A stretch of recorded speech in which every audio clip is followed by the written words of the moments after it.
Bonsoir, frères et sœurs et amis. Je vous bénis au nom de Jésus et je remercie le Seigneur parce que vous avez pu vous libérer pour venir écouter ce qu'il a à vous dire ce soir. Alors, avant de partager ce que le Seigneur a mis sur mon cœur pour vous, prions. Père éternel, Dieu de grâce, Dieu de bonté, je veux te remercier pour ce souffle de vie que tu nous accordes en ce soir. Je veux te remercier pour tout ce que tu nous as épargné aujourd'hui, Seigneur.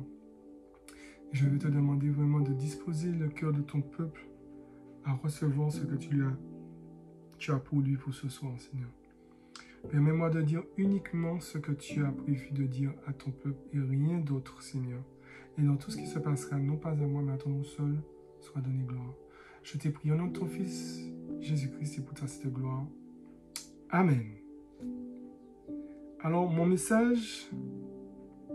le message que j'ai prévu, que le Seigneur m'a donné pour vous ce soir, s'intitule « Es-tu essoufflé ?» Es-tu essoufflé?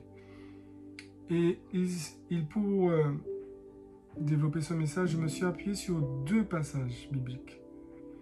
Le premier, c'est Job 33, verset 4, qui dit « L'Esprit de Dieu m'a créé, et le souffle du Tout-Puissant m'anime. » Et le deuxième passage est « Un cœur joyeux est un bon remède, mais un esprit abattu dessèche les eaux. » Alors, avez-vous déjà été au moins une fois essoufflé suite à un effort intense, suite à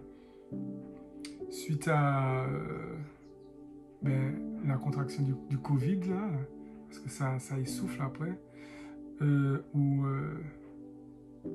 simplement parce que vous êtes fatigué. Avez-vous déjà été essoufflé?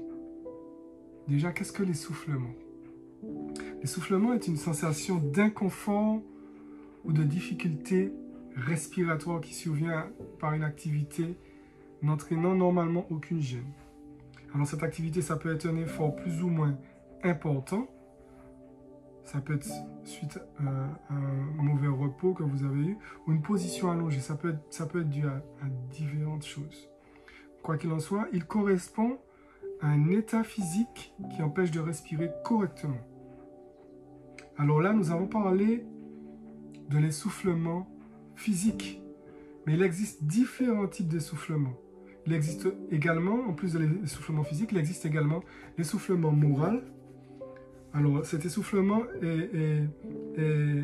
subvient suite à une difficulté, un problème qui perdure, que vous n'arrivez pas à régler, que vous n'arrivez pas à solutionner. Donc ça, c'est l'essoufflement moral. Mais vous avez aussi l'essoufflement spirituel, qui se rapproche d'ailleurs de l'essoufflement moral. L'essoufflement spirituel,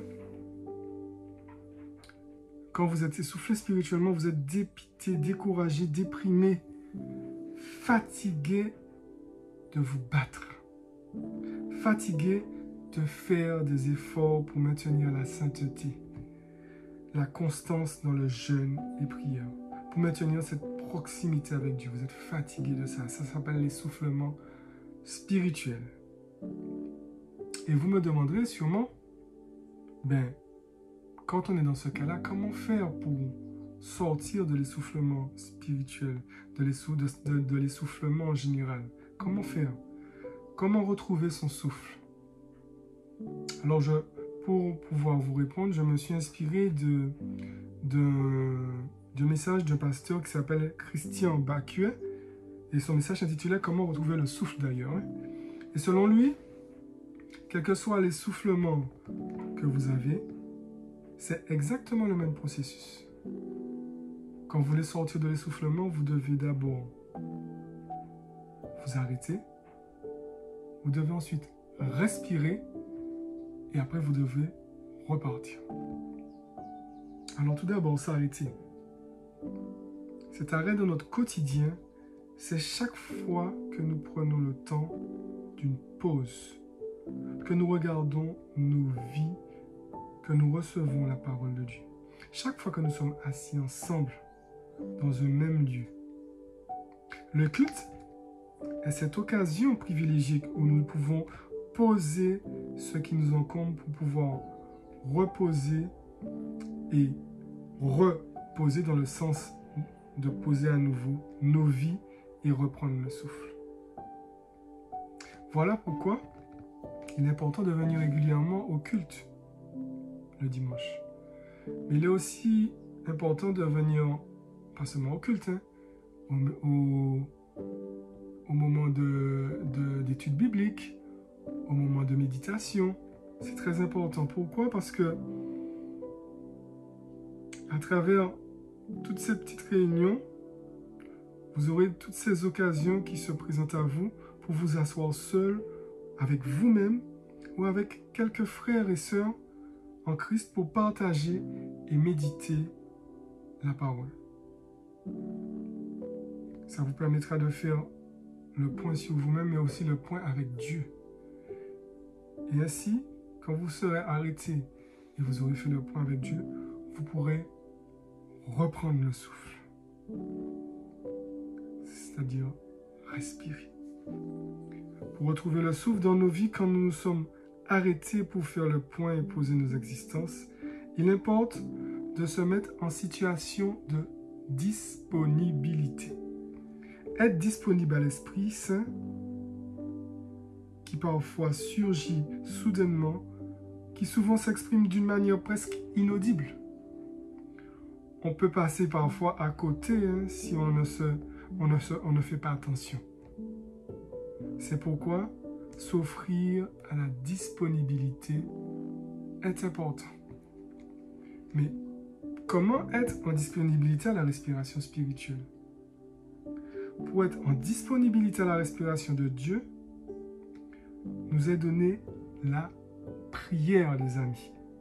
Ce temps de respiration spirituelle, ce temps d'échange de souffle avec Dieu, ce dialogue intime et personnel où s'expriment nos sentiments et se reçoit la présence de Dieu. La prière, ce n'est pas un alignement de mots, ce n'est pas que ça. C'est une posture relationnelle, un silence et une écoute. Un silence et une écoute, les amis. L'expression de quelques mots de louange ou de demande, un cœur ouvert à la parole de Dieu. Car la prière est le temps de la disponibilité à Dieu pour retrouver du souffle de notre vie. Il importe de s'arrêter et de prier pour respirer au rythme de Dieu. Alors, vous êtes arrêté, vous vous êtes mis dans la prière pour respirer au rythme de Dieu et maintenant, vous pouvez repartir. Quand on s'arrête et quand on reprend une respiration régulière, c'est pour aller plus loin, les amis. De même, quand on retrouve une paix spirituelle, ce n'est pas pour nous-mêmes, c'est au bénéfice des autres, de ceux qui croisent notre route. Il ne s'agit pas de devenir un grand spirituel, il s'agit de se laisser porter par l'Esprit Saint. Le souffle du Seigneur anime. Et comme je l'ai dit, dans Job 33, verset 4, et quand vous le respirez, vous retrouvez le souffle. Vous retrouvez du souffle. Retrouver du souffle, c'est trouver l'équilibre spirituel qui permet d'être bien avec soi-même et par conséquent être bien avec les autres et leur permettre ainsi à leur tour de retrouver leur souffle. C'est au quotidien vivre tout simplement l'amour, la joie, la paix, la patience, la bienveillance, la bonté, la fidélité, la douceur, la maîtrise de soi, la confiance et la sérénité de la présence de Dieu. Ainsi, nous retrouverons le souffle, en se donnant régulièrement rendez-vous pour un temps de culte, en se mettant régulièrement en disponibilité dans la prière, en calant notre souffle, souffle de Dieu, et en ouvrant sa vie pour que d'autres puissent aussi recevoir l'évangile, c'est-à-dire en manifestant le fruit de l'esprit. Bien sûr, c'est comme quand on s'essouffle physiquement, que l'on s'arrête, que l'on reprend, sa respiration régulière, et que l'on repart. Ce n'est jamais définitif. il faut souvent recommencer. Recommencer et recommencer. Et il en est de même pour notre vie spirituelle. Cette va-et-vient incessant entre ces trois temps. Le temps d'arrêt pour faire le point, le temps de la disponibilité de l'Esprit Saint et la manifestation du fruit de l'Esprit, c'est-à-dire, en quelque sorte, l'engagement avec les autres. Quel que soit votre ministère, si c'est dans la chorale, si c'est dans le ministère de la louange, si c'est dans le ministère de la jeunesse, peu importe votre ministère. Quelle que soit votre activité dans l'Église, en quelque sorte. Comme un mouvement de vie. C'est une hygiène spirituelle. Et la régularité, c'est s'entraîner. Pour être régulier, il faut s'entraîner. Ou plutôt être entraîné. Et retrouver du souffle. Et cette régularité permet d'aller plus loin, plus longtemps. La vie spirituelle s'entretient ainsi. Il est essentiel donc de s'arrêter régulièrement pour faire le point, de caler sa respiration, comme je vous l'ai dit, sur celle de Dieu, et de repartir joyeusement dans le quotidien, dans un cycle heureux où les fruits de l'esprit grandissent et se partagent. S'arrêter, se rendre disponible à l'esprit et porter du fruit pour les autres. Es-tu essoufflé, mon ami? Toi qui me regardes, es-tu essoufflé? Passes-tu par des situations qui génèrent en toi un essoufflement physique, moral ou spirituel? Je ne sais pas depuis combien de temps tu tentes de reprendre ton souffle pour repartir. Et ces mesures sanitaires, je dois avouer, n'arrangent pas du tout les choses. Je ne sais pas quelle est la profondeur de ton essoufflement en ce moment. Mais aujourd'hui, Dieu te permet de respirer, de passer un moment dans la prière pour pouvoir repartir dans une vie nouvelle avec lui à tes côtés. Pour repartir dans ton cheminement avec lui. Ne néglige pas ce moment privilégié de te laisser conduire et remplir par le Saint-Esprit aujourd'hui. Avant de vous laisser, permettez-moi de prier avec vous, de prier aussi pour vous. Inclinons notre tête et fermons nos yeux. Père, je mets entre tes mains mon frère, ma sœur, qui sont essoufflés en ce moment. Insuffle en eux un souffle nouveau. Accorde-leur de s'arrêter dans tes bras d'amour, dans ta maison, de respirer en te consacrant ces temps de prière où ils pourront caler leur respiration à la tienne, Seigneur.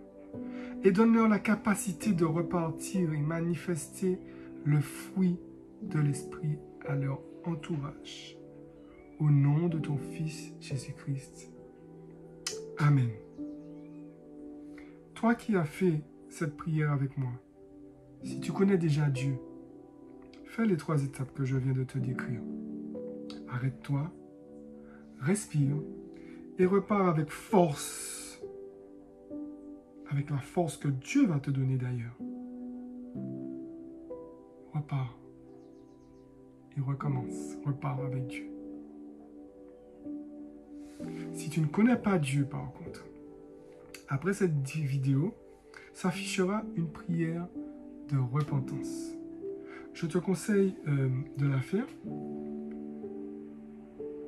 Et après, toi aussi, tu pourras faire les étapes que je t'ai développées. En tous les cas, soyez bénis et que le Saint-Esprit insuffle en vous, en chacun d'entre vous, un souffle nouveau. Allez, bye bye.